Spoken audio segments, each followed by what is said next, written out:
मेहरा हम जिंदगी पहली बार देखा था ही। पैसा वाला चलेगी नदी के आड़ू हो। पहले बताओ गए दिन के हैं? गया दिन नहीं जानता क्या नदी का ओकर बाप ना वहन का रे।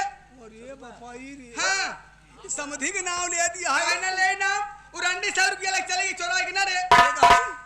लग गई नहीं? कहां लग गई? हमसे फालतू बात का नहीं, एक झापड़ मारा मुंह पीछे घूम जाए।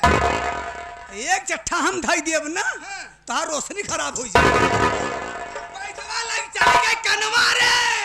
कन भटेरी यहाँ कहाँ की फुटिया तोहार पैसा है।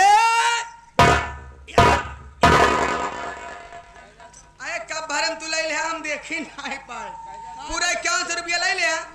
ए भगत एक करे जा का कहू दुल्हा हो छुआ जी दुल्हा हमका पूरा 51 रुपया दे दे। पूरा हम जाबा इलाहाबाद जाते ही वहाँ प्रयागराज में नहा धो स्नान करब पूजा पाठ करब ओकरे बाद चली जाओ घंटा घर देखा घंटा देखाई घंटा नहीं घंटा घर देखा चली जाओ बिग बाजार में।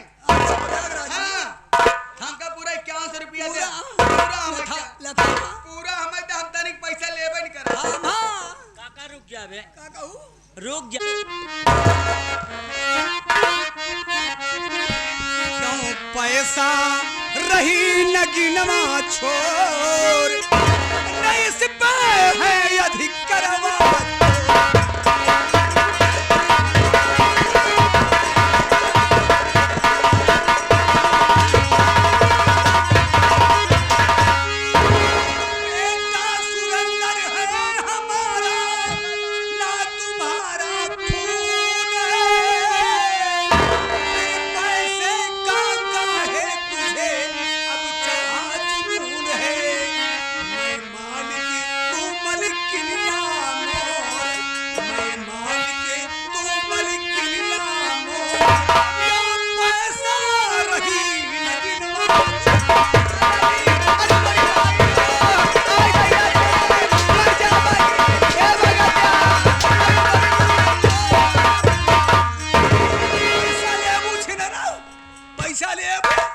पैसा नहीं तो का हर जाई आओ देव बाबा जी घंटा ली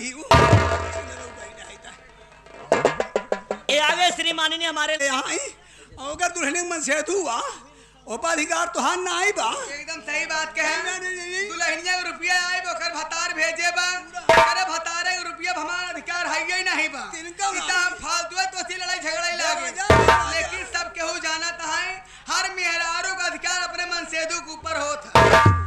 तोहरा रुपया पैसा हमारा अधिकार बा। हमका ज्यादा रुपया पैसा ना चाहिए। कितना चाहिए सुना हम बतावत है कितना चाहिए।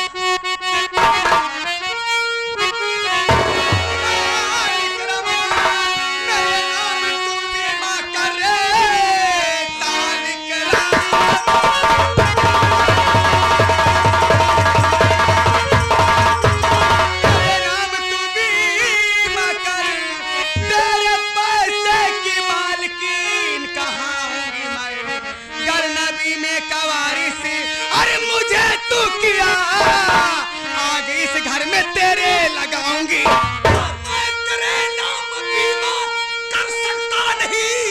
मैं तेरे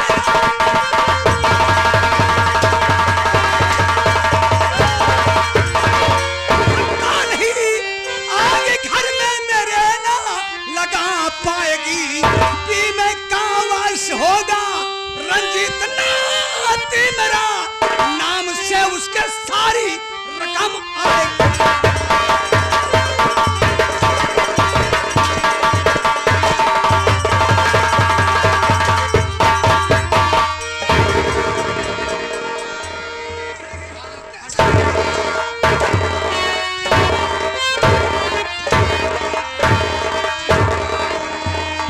पैसा नहीं दिया तो होगा पैसा ले मुझे ना पैसा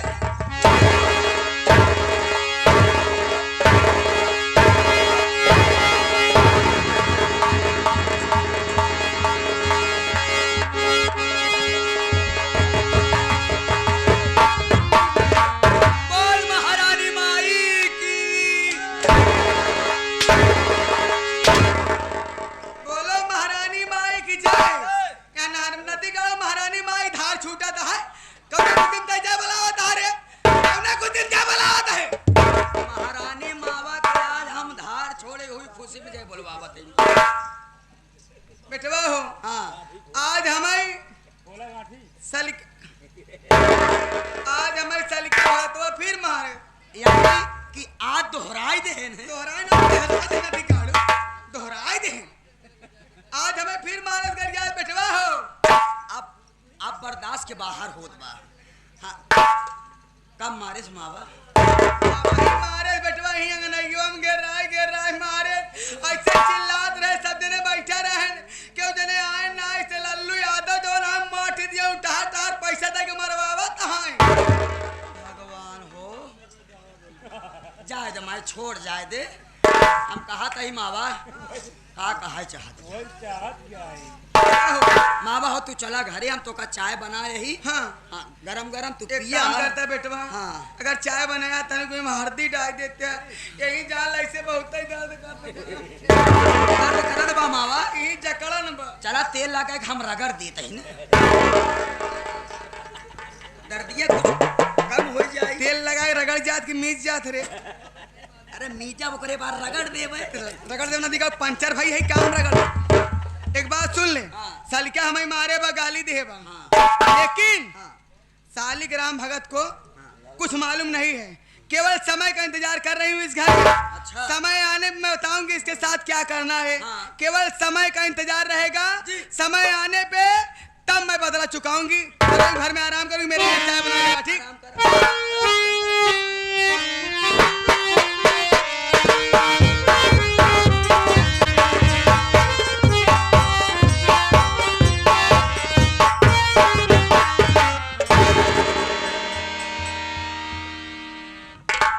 दूर दराज से आए हुए समस्त नौटंकी दर्शक बंधुओं को मैं अपनी पूरी पार्टी सहित मिल करके साथ ही साथ हमारे मशहूर संगीत लेखक माननीय श्री स्वर्गीय भंवरा जगत कवि जी की तरफ से सभी लोगों को प्रणाम करता हूं। साथियों मैं बाप सबको अपने संगीत की दुनिया में ले चलता हूं। मैं कौन हूं, मेरा नाम क्या और मैं रहने वाला कहां का हूं। साथियों मेरा नाम सतीश कुमार है, ललितपुर गांव का रहने वाला हूं। मेरे बाबूजी का नाम सेठ श्री सालिक राम भागत है। मां के मर जाने के बाद बाबूजी ने दूसरी शादी किया। आज हमारे घर में हमारी दूसरी मां आई हुई है। हमारी इस दूसरी मां का नाम नगीना रानी है। हमसे बड़े हमारे बड़े भैया हैं जिनका नाम श्री सुरेंद्र कुमार है। बड़े भैया इस वक्त परदेश में है, बॉम्बे शहर में है। हमारे भैया की शादी हो गई है। घर में भाभी माँ आई हुई हैं। हमारी भाभी माँ का नाम श्रीमती मंजू है और भाभी माँ की कोख से जन्मा हुआ एक औलाद भी है जो कि हमारे भतीजे का नाम रंजीत कुमार है। मैं इस वक्त जबलपुर शहर में पढ़ाई कर रहा हूँ। होली के त्योहार पर छुट्टी मिलने के बाद सोचा कि घर चला जाऊं। घर जाने के बाद सभी परिवार वालों के साथ मिल करके होली का त्योहार बिता करके जबलपुर शहर पढ़ने के लिए फिर चले आएंगे। आज रास्ते में जाते वक्त मुझे मेरे एक साथी जिसका नाम छोटू है, मैं उसे प्यार से छोटू कहता हूं लेकिन उसका नाम राजेश कुमार है। सबसे पहले राजेश के पास चलता हूं, राजेश से मुलाकात करूंगा, उसे भी अपने साथ लिवा करके घर के लिए जाऊंगा। चलता हूं साथी।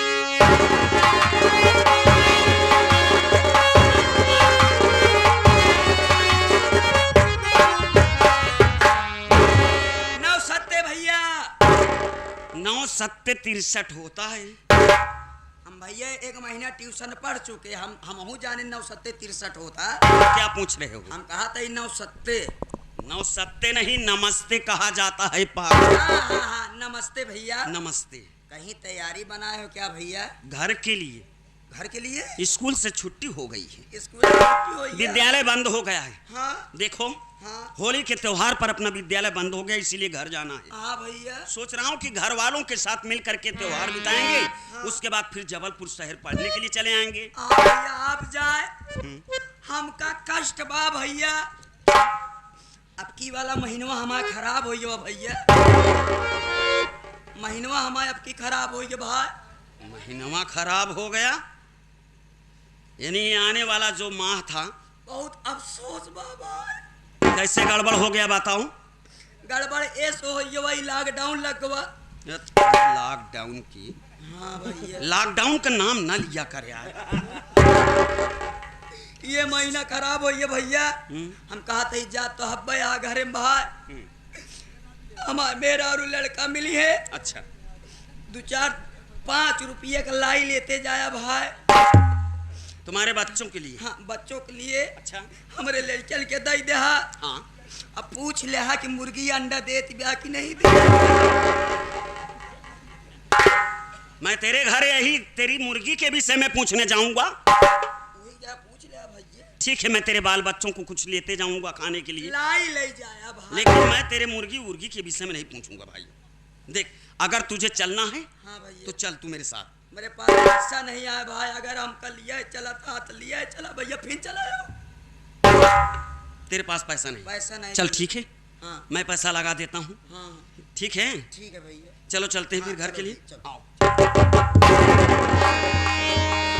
भैया चलने के पहले जितने भी दूर दराज से हमारे प्यारे प्यारे भाइयों और तथा हमारी प्यारी सी माताएं बहनें भी आई हुई हैं, और हमारे घर मालिक हमारे जो कि नन्हे लाल और हमारे पन्ना लाल भैया के यहाँ तिरही है, उन्हीं के उपलब्ध में कुछ शोक गीत 2 शब्द कहते हुए चलते भैया। अच्छा, आदरणीय श्री सम्मानित माननीय श्री हमारे भगत जी, आज उनके सुपुत्र माननीय हमारे पिंटू भैया और हमारे लल्लू भैया, साथ ही साथ घर मालिक माननीय श्री हमारे पन्नालाल यादव साहब जी, नन्हेलाल यादव साहब जी, पारसनाथ यादव साहब जी और हमारे गुलाब चंद यादव साहब जी और शिव कुमार यादव साहब जी, जो कि आज इन सभी भाइयों के आज इस दुनिया में मां नहीं रही। आज उनकी मां की आज दिवंगत आत्मा की शांति हेतु आज यह कार्यक्रम 13वें के उपलक्ष्य में रखा गया है। हम माता जी की आत्मा की शांति के विषय में 2 शब्द कहेंगे। साथी आप सब ध्यान दें।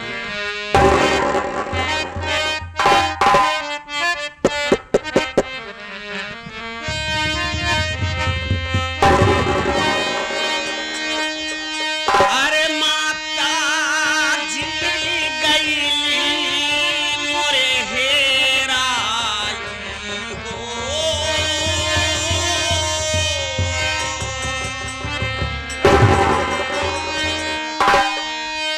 माता जी गईली मोरे हेराई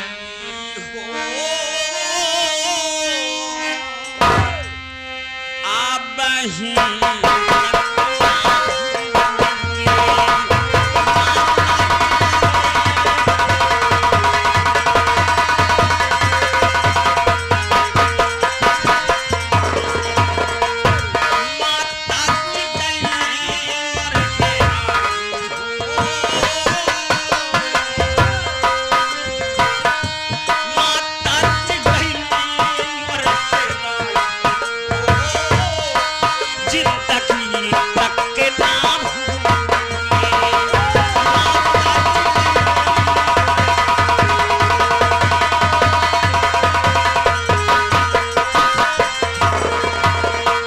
साथियों, आज चाहे आपकी माँ हो, आपके बाबूजी हो, सबके माँ बाप एक ही समान होते हैं। इस धरती पर जन्म देने वाले हमारे जन्मदाता माता पिता ही होते हैं।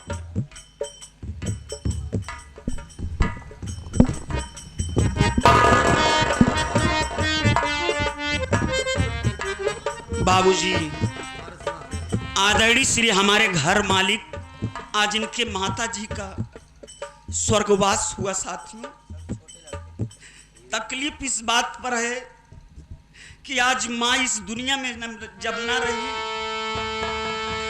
तो आज भले ही हम सब बैठ कर यहाँ मौज मस्ती कर रहे हैं, लेकिन माँ बाप के मरने के बाद ही तकलीफ मालूम होता है कि कितना तकलीफ होता है। क्योंकि माँ बाप जब तक जीते हैं तब तक अपने बाल बच्चों के लिए कुछ न कुछ मेहनत मजदूरी किसी तरीके से पालन पोषण करते हैं अपने बच्चों का। साथ ही साथ घर मालिक पारसनाथ यादव साहब जी, जो कि आप साहब आकर सम्मानित किए। आप साहब के कर कमलों द्वारा 101 रुपया। आदरणीय हमारे लल्लू भैया, जो कि आज इन्हीं की वजह से हमारी ये पार्टी आज इस ग्राम सभा में बुलाया गया है। साथी आज हमारे भागत जी की बदौलत, लल्लू भैया की बदौलत, पांचों भाइयों की बदौलत आज इस गांव में सेवा करने का मौका मिला। अगर इस नादान बालक से और हमारे इन नादान बच्चों से किसी भी प्रकार की त्रुटि हो जाए साथी, तो भाई अपना बेटा समझकर माफ कीजिएगा। बड़े भैया के तरफ से बहुत सारा पुरस्कार, भैया को बार बार नमस्ते।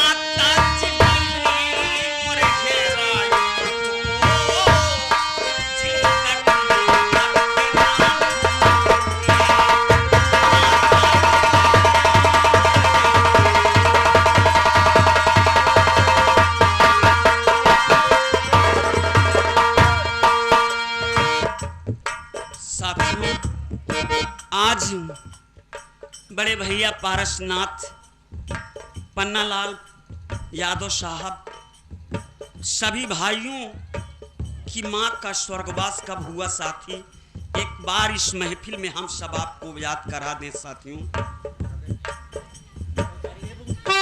आदरणीय श्री सम्मानित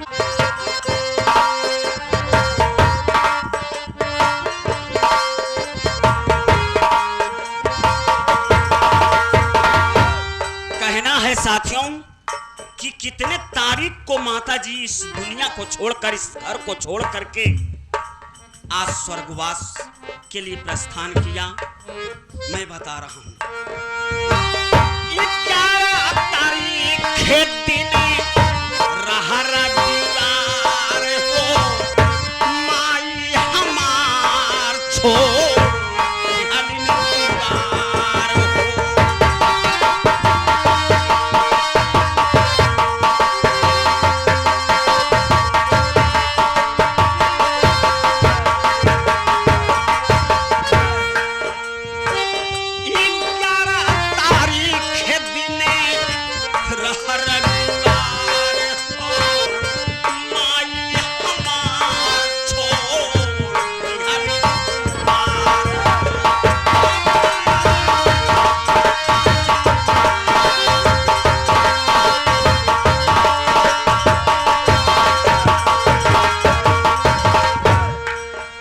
साहब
साथियों, आज माँ जी का जब स्वर्गवास हुआ, पांचों भाइयों मिल करके सभी नात रिश्तेदारों के पास फोन लगाया गया, बहन बेटियों के पास फोन लगाया गया।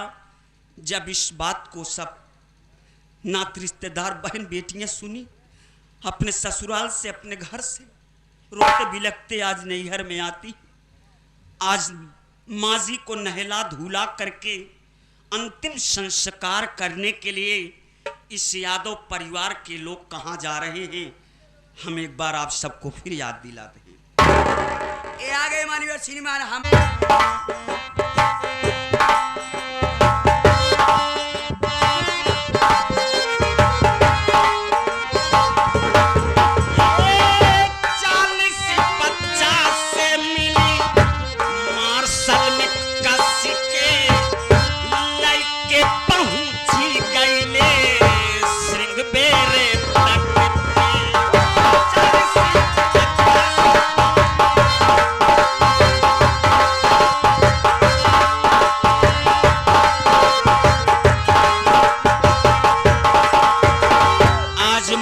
को नहला धुला करके अंतिम संस्कार करने के लिए सिंगबेरपुर घाट, जो कि माना जाना स्थल है, जो कि हमारे इतिहास में इस स्थल का नाम लिखा गया है साथियों। सिंगबेरपुर घाट जो कि माना जाना घाट, आज उसी घाट पर सभी घर के सदस्य लेकर जा रहे हैं। ये आगे श्री माननीय हमारे घर मालिक हमारे लल्लू भैया के लड़के श्री माननीय हमारे बड़े भैया मनीष भैया की तरफ से 11 रुपया पुरस्कार करते हैं। इस गीत को सुनते हुए पार्टी की तरफ से धन्यवाद। और ये आगे साथ साथ श्री माननीय हमारे नन्हेलाल चाचा जी 21 रुपया पुरस्कार करते हैं, पार्टी की तरफ से धन्यवाद। और अपना नाम तो नहीं बताया, उनके साथ ही जो कि बरैंस चल कर आए हैं, पार्टी की तरफ से धन्यवाद। बड़े भैया को नमस्ते पहुंचे।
का जब अंतिम संस्कार करके आज जब माता जी को विदा करके सभी नात रिश्तेदार घर पर आते हैं, गांव देश के लोग बैठते, सभी लोग कहते हैं कि भैया पांचों भाइयों से कुछ राय जिक्र करते हैं।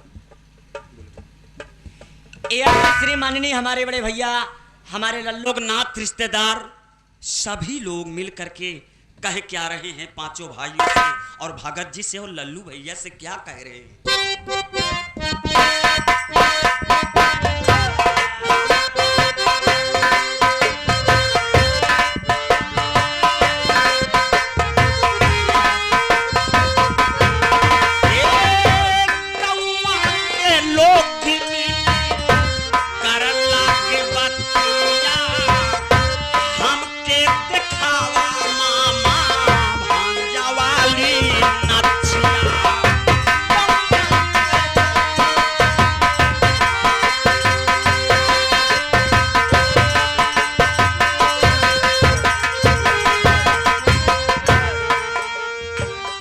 आगे श्री माननीय हमारे घर बड़े भैया को प्रणाम पहुंचे।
अभी जो मैंने पारसनाथ बोले थे श्री माननीय हमारे शिवकुमार भैया, श्री माननीय हमारे शिवकुमार अंतिम और आखिरी बात में ये तो मृतलोक है, आना जाना तो लगा ही रहेगा, लेकिन माया मोह ऐसी चीज है सब कुछ भूलना पड़ता है साथी। इसलिए हमारे आदरणीय श्री सम्मानित माननीय श्री पेटी मास्टर श्री राम मूरत पटेल साहब जी अंतिम और आखिरी बात में लिख कर दे क्या रहे हैं, समझा क्या?